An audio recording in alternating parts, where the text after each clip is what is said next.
যদি তুমি ভেবে থাকো, যদি তুমি ভেবে থাকো আপন বলে আছে কেউ, বিশ্বাস রাখো এই কথাতে, আজ কি বা কাল পর যে সেও। বিশ্বাস রাখো এই কথাতে, আজ কি বা কাল পর যে সেও। যদি তুমি ভেবে থাকো, যদি তুমি ভেবে থাকো আপন বলে আছে কেউ, বিশ্বাস রাখো এই কথাতে, আজ কি বা কাল পর যে সেও। বিশ্বাস রাখো এই কথাতে, আজ কি বা কাল পর যে সেও। যাকে নিয়ে স্বপ্ন দেখো সাজাতে সংসার, তোমার বুকে বসাতে ছুরি ধার দেওয়া রয়েছে তার। যাকে নিয়ে স্বপ্ন দেখো সাজাতে সংসার, তোমার বুকে বসাতে ছুরি ধার দেওয়া রয়েছে তার। ঝরাবে তোমার চোখের জল, ঝরাবে তোমার চোখের জল, বহাবে রক্তেরি ঢেউ। বিশ্বাস রাখো এই কথাতে, আজ কি বা কাল পর যে সেও। বিশ্বাস রাখো এই কথাতে, আজ কি বা কাল পর যে সেও। যারে তুমি বুকে নিয়ে করো বসবাস, সেই তো হবে তোমার বুকের বড় দীর্ঘশ্বাস। যারে তুমি বুকে নিয়ে করো বসবাস, সেই তো হবে তোমার বুকের বড় দীর্ঘশ্বাস। ভেবো না তুমি অনন্তকাল পথ চেয়ে কেউ রবে, সেটা যদি হয় ভাগ্য তোমার স্বীকার করতে হবে। ভেবো না তুমি অনন্তকাল পথ চেয়ে কেউ রবে, সেটা যদি হয় ভাগ্য তোমার স্বীকার করতে হবে।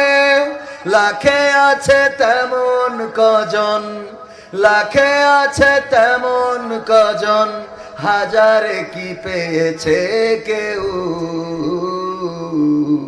বিশ্বাস রাখো এই কথাতে, আজ কি বা কাল পর যে সেও। বিশ্বাস রাখো এই কথাতে, আজ কি বা কাল পর যে সেও। যদি তুমি ভেবে থাকো, যদি তুমি ভেবে থাকো আপন বলে আছে কেউ, বিশ্বাস রাখো এই কথাতে, আজ কি বা কাল পর যে সেও। বিশ্বাস রাখো এই কথাতে, আজ কি বা কাল পর যে সেও। বিশ্বাস রাখো এই কথাতে, আজ কি বা কাল পর যে সেও। আর একটু জোরে বলা যাবে না? কথা যা বললাম ঠিক আছে না ভুল বললাম? প্রমাণ কি দেব? বেশি দূরে যাওয়ার দরকার নাই। আজকে চট্টগ্রামের দিকে তাকিয়ে দেখেন, ছাত্র দল এবং ছাত্র শিবির মারামারি লেগেছে না লাগে নাই? একসাথে কাঁধে কাঁধ মিলিয়ে যারা 17 বছর আন্দোলন করলো আর 5 বছর রাষ্ট্র ক্ষমতা চালালো, সেই মানুষগুলো আবার এখন ফাইটে জড়িত। বলেন ঠিক না বেঠিক? এমনকি মুফতি আমির হামজা ভাই, জাতীয় সংসদের মাননীয় সদস্য, কুষ্টিয়া 3 আসনের জাতীয় সংসদের সদস্য, যার ওয়াজ এতদিন শুনতে ভালো লাগতো, যেই মানুষগুলো তাকে বাহাবা দিত সেই মানুষগুলো আবার আজ মামলা করেছে নাকি আওয়ামী লীগেরা করেছে? কথা কয়, আওয়ামী লীগ করেছে? আওয়ামী লীগের কোন নেতা কর্মী করে নাই, ফ্যাসিস্টের কোন দোসরেরাও করে নাই, কিন্তু সেই মানুষটার নামে মামলা হলো। শুধু মামলাতেই সীমাবদ্ধ নয়, আজকে আবার কোর্ট থেকে গ্রেফতারি পরোয়ানা জারি হয়েছে। বলেন ঠিক না বেঠিক? এই মানুষটা ইতিপূর্বেও ছিল নির্যাতিত, জুলুমে পড়েছিল, মাজলুম জননেতা। আবার এই সময় এসেও কথা বলার কারণে একটু স্লিপ অফ টাইম, তার জন্য মানহানির মামলা, সেই মামলায় আবার গ্রেফতারি পরোয়ানা। আরে এই মানুষগুলো মামলা করলো যারা, এতদিন ওয়াজ শুনতো তারা। কথা কয় না? আপনাদের এখানে কি ভারতের বর্ডার একসাথে নাকি? ভারতে গেলাম আলোচনা করার জন্য, তো কথা বলে কম। তো আমি বললাম কি ব্যাপার, এখানে কথা বলেন না? তো কেউ কথা টথা কয় না। আমি, আমার ভাই আব্দুল সালাম যুক্তিবাদী, উনিও ছিল ওই সময় ইন্ডিয়ায়। আমি বললাম ভাই এখানে তো ওয়াজ করে খুব বেশি জুত পাইনি। বললো কেন? আমি বললাম সামনে যারা শ্রোতা তারা তো ইয়েস নো ভেরি গুড কিছুই কয় না, আই লাভ ইউও কয় না, আই হেট ইউও কয় না। তো বললো যে ভারতের মুসলমানদের চিন্তা চেতনা হলো টাকা খরচ করে বাংলাদেশ থেকে বক্তা এনেছি, আমরা কি কথা বলবো? তাই টাকা খরচ করে বক্তা এনেছি, যা বলার সব আপনি বলবেন, আমরা খালি শুনবো। চিন্তা ঠিক আছে কিনা? তো এই জন্য মাঝে মাঝে মনে হয় বর্ডারের কাছে যদি থাকে তাহলে ওই দেশের আসর এই দেশেও পড়তে পারে। যা বলছি ঠিক না বেঠিক? সত্য না মিথ্যা? বুকের মধ্যে যাকে ধরে রাখেন সেই মানুষটাই বুকে ছুরিকাঘাত করে, যেই মানুষটাকে আপনি পুষে রাখেন সেই মানুষটাই আপনার ক্ষতি করে, যেই মানুষকে বড্ড বেশি ভালোবাসেন সেই মানুষ আপনার শেষ করে দেওয়ার জন্য ষড়যন্ত্র করে, যেই মানুষটাকে আপনি বড্ড ভালোবেসে পরম আদরে রাখেন সেই মানুষ আপনার বুকে দাগা দিয়ে চলে যায়। বলেন ঠিক না বেঠিক?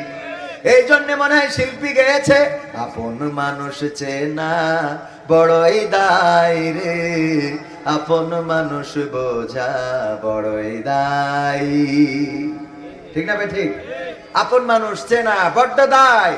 কোন মানুষগুলো আজকে মামলা করে, কোন মানুষগুলো স্টেজে বাধা দেয়, যেই মানুষগুলো আগে স্টেজের পাশে বসে ওয়াজ শুনতো আর বাহাবা দিত, সেই মানুষগুলো আবার এখন মামলা করে, সেই মানুষগুলো আবার এখন বাধা দেয়, সেই মানুষগুলো আবার নানান ভাবে হয়রানি করে। আহা, এই কি আমাদের ভালোবাসা ছিল? তার মানে হলো স্বার্থের টান পড়লে কেউ কারো আপন থাকে, কেউ কারো আপন থাকে। নওগাঁতে একই পরিবারের 4 জনকে খুন করা হয়েছে, দেখেছেন না দেখেন নাই? একই পরিবারের 4 জন খুন। আরে স্বামী এবং স্ত্রী 2 জনকে জবাই করা হয়েছে, তাদের সন্তান একজনের বয়স 10।